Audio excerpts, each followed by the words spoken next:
Hey YouTube, another beer review tonight. Andechs, guessing how you say that, Kloster, which I believe that means monastery. This brewery, I believe, is located in Andechs, Germany. The brewery itself, it says right here on the label, 1455, so they've been around a few weeks. This is Weissbier Hell. The Weissbier is a wheat beer. The Hell part, Hell is basically means light, clear, bright. With I've never seen this beer before, the way I'm interpreting it, it means it's a wheat beer, but it's bright, kind of like a Crystal Weiss. This is the bottle. It's pretty nifty looking. Tan peach, well, I guess tan. It's a little farmhouse, or I guess that's a monastery, isn't it? Located just outside of Munich, Bavaria, this famous brewery, part of equally famous Benedictine monasteries, located right at the feet of the holy mountain of Andechs. A destination for pilgrims since the 15th century, is known for its spectacular beers and hospitality. That's the story I was reading right there. Obviously you can't read it because it's too blurry. I don't know when this beer first came out, many decades old, or if not centuries. This is an all year round beer. This bottle cost me right about $4.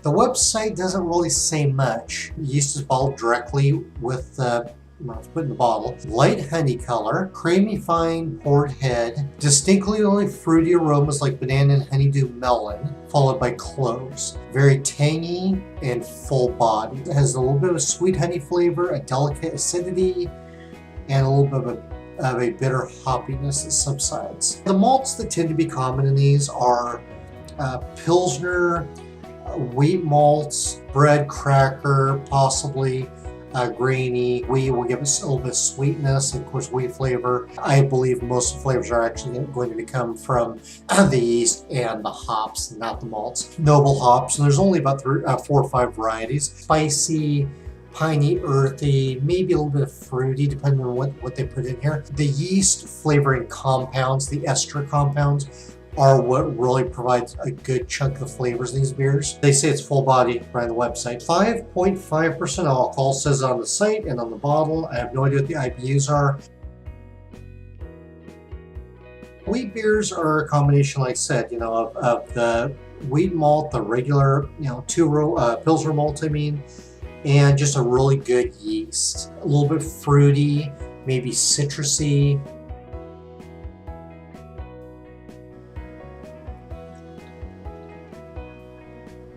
It's a cloudy, yellowish orange, nice color to it. Head is dying down a little bit. It was about a 1/4 inch. It's a nice cloudy Hefeweizen, as you can tell. The cloudiness is caused by usually 2 things. A low flocculating yeast means that it stays in suspension, doesn't fall to the bottom, and it also may be a protein haze when mashing the grain. And that yeast in there, you'll definitely taste the character of it. It has a very nice appearance. I like this. I get light banana. Now they're saying melon. I don't get any of that. I don't get any honey or any sweetness out of those.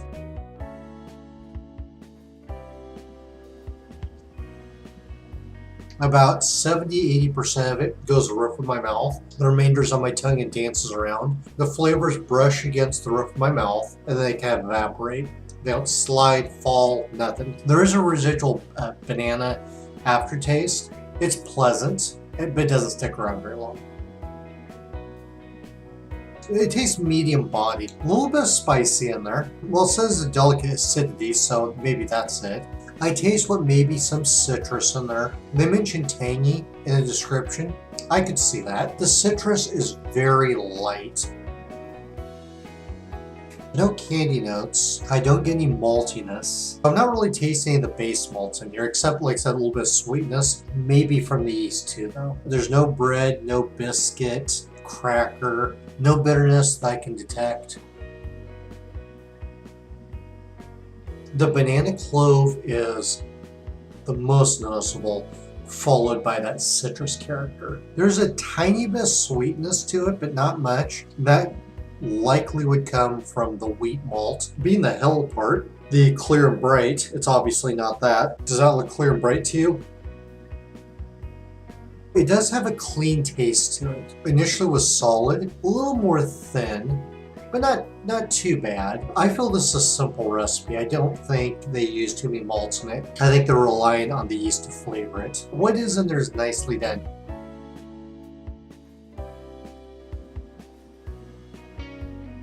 Still sticks to the roof of my mouth the same way, a little bit on my tongue, and just kind of disappears. Banana in the front, a little bit spicy, a little bit sweet and tangy. I still don't get any malts, bread, biscuit, grain, anything like that. Still tastes medium body to me. Banana followed by the sweetness, maybe that little bit of citrus, acidity, the spiciness comes up right behind that. They're very noticeable, but they're not punching you in the face. It tastes the same out of the bottle as it does the glass. No chemical, diacetyl, no DMS, no astringency, not skunked, there's no fusel alcohols, not oxidized. I don't taste anything that should not be there that's out of place. Will I buy it again? I would buy an occasional bottle of it. It's not my favorite, but I'm not turned off by it. Would I recommend it? Yes, I would. It's not bad beer, but yeah, it's okay. I wouldn't turn one down. For what I do notice in it, I think it's very average. Andechs Kloster, meaning monastery. Weissbier, hell. If you have any feedback, anything you'd like to say, maybe your impression of this beer, if you've had it, go and leave me a comment. That's all I have for this review, and I'm going to finish off my Hefeweizen. Cheers.